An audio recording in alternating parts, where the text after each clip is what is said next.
जैसे अगर हमारा ये पूरा बिलियन है, ठीक है, और पूरा बिलियन का आयतन हमारा कितना दिया है 1 लीटर। पूरा बिलियन के अमाउंट हमारा कितना दिया है 1 लीटर। अब अगर इसमें हमारा कोई बिलियन पदार्थ हमारा खुला है, इसका अगर हम निकालेंगे ग्राम सूत्र द्रव्यमान, इसका क्या निकालेंगे ग्राम सूत्र द्रव्यमान अगर हम निकालेंगे तो उसमें कैलकुलेट करेंगे ग्राम सूत्र द्रव्यमान, ठीक है ना। तो इसी की जो संख्या होती है उसी को हम लोग क्या बोलते हैं फार्मूला। क्या बोलेंगे फार्मूला। पूरा बिलियन का अमाउंट हमारा बताओ कितना दिया है 1 लीटर। 1 लीटर पूरा बिलियन है।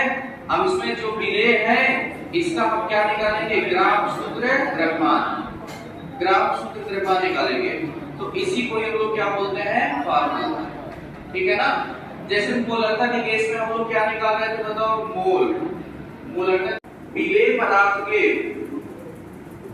1 लीटर बिलियन में खुला हुआ विलेय पदार्थ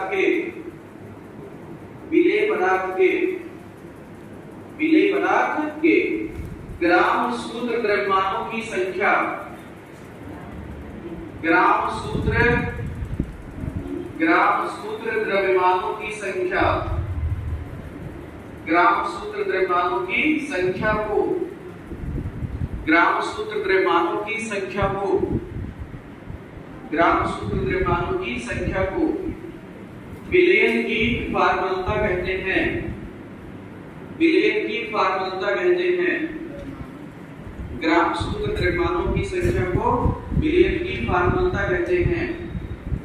बिलियन की फार्मूला कहते हैं, ठीक है। तो ये बताओ पूरा बिलियन का अमाउंट हमारा कितना होगा बताओ 1 लीटर। पूरा जो बिलियन होगा हमारा कितना अमाउंट होगा 1 लीटर। अब 1 लीटर में जो बिलियन पदार्थ खुला है उसका हम लोग बताओ कौन सा चीज निकालेंगे, क्या निकालेंगे ग्राम सूत्र द्रव्यमान। इसको अगर हम लोग कैलकुलेट करेंगे तो ये हमारा क्या होगा फार्मूला, ठीक है ना। देखो फार्मूला के बारे में तो पूरा डिटेल में नहीं है हमारे सिलेबस में, केवल डेफिनेशन है, ठीक है ना। इसमें न्यूमेरिकल सवाल वगैरह ना आता है ना हमारे सिलेबस में है, तो इस वजह से बस जितना था उतना करा दिए। क्लियर है ना। तो पूरा बिलियन का अमाउंट हमारा कितना होना चाहिए 1 लीटर, और विलेय पदार्थ का हम लोग क्या निकालेंगे ग्राम सूत्र द्रव्यमान। इसी की संख्या को हम लोग क्या बोलते हैं फार्मूला। क्लियर है ना। चलो अब आगे चलते हैं। देखो ग्राम सूत्र द्रव्यमान होता क्या है ना। देखो इससे हम डिटेल में आपको पूरा करा दे रहे हैं, जैसे वगैरह है नहीं हमारे सिलेबस में। सबसे पहले हमारा क्या रखेंगे